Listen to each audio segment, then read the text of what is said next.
I've loved construction since my first job with the U.S. Corps of Engineers, starting in 1960, after I graduated from the University of Arkansas with a civil engineering degree. And spent, by 1963, though, I'd made up my mind that I wanted to be in the private sector and not in the engineering and design phase of it. When I went by the civil engineering office there in Fayetteville, the guy head of the department, and he said, "Bruce, you ought to take a look at Stanford University. I've been out there a couple of summers, and they've got a great construction management program."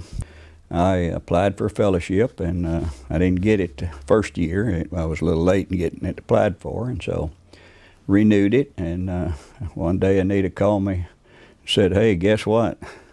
So Anita and me already had 2 little boys, and we hooked on to a U-Haul trailer, and we headed for California. And I'll never forget, one of them told us as students, he said, "Guys, now when you drive by a project that you've had anything to do with, you just tell your kids and your grandkids that you built that dam or you built that bridge, and that's acceptable." So I hadn't done too much of it, but I've done a little bit of it. And so I came back and I went to work for a highway contractor out of Pine Bluff, Arkansas, called Bituminous Incorporated. And the guy who was the lead VP, I guess, and who I dealt with was the famous Bob Hardy. And I know a number of people in this audience will know who Bob Hardy was. And so, but after being there a couple of years, or 5 years total in that private sector, I'd really made up my mind I wanted to start something of my own. And so I dreamed up this Improved Construction Methods, Inc. Name, and go by ICM. I'd been fascinated with the way IBM did business and as international business machines, and had these young salespeople coming around that knew what they were doing. And so my dream was to have a bunch of salesmen in pickup trucks going around showing people what the latest and the greatest was in the construction industry.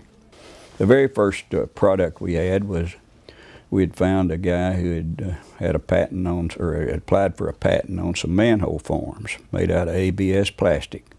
And we started out, that's what we were going to do, was make and sell, probably through distributors, this revolutionary new monolithic manhole form, where you could build a manhole with the base and the walls all in one piece.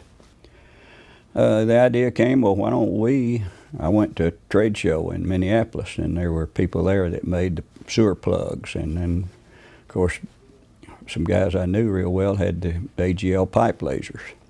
And so it was no time until we had something to put in the back of the pickup truck besides the trailer load of manhole forms.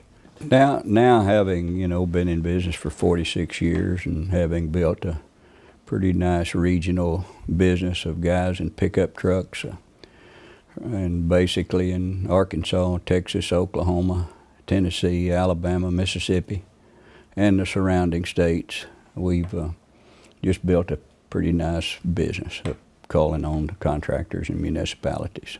The thing that is really stands out for me is these manhole forms that you can see pictures of, some of it here on the wall behind me, the manholes that we built 40 some years ago. Is they were round, the inlets, the storm sewer inlets that you see along the highway and the streets were all square. And so I was in Florida one time, and I saw some round ones, kind of, but they weren't round poured concrete. They were round. They laid the brick round, and they had built the circular structure, which makes it a lot easier to clean it out and to get it be self-cleaning. And so it took me a little while to get the guy who was the head of public works in the city of Little Rock and a consulting engineer or two to let me pour some inlets, round inlets. And so once they saw it, they kind of liked it. And it took about I guess 10 years before the highway department put it in their specs, you know. But now I guess one of the greatest pleasures I get out of life is driving down the highways, and there's some streets in West Little Rock that you'll probably see almost 100 round inlets as you drive by.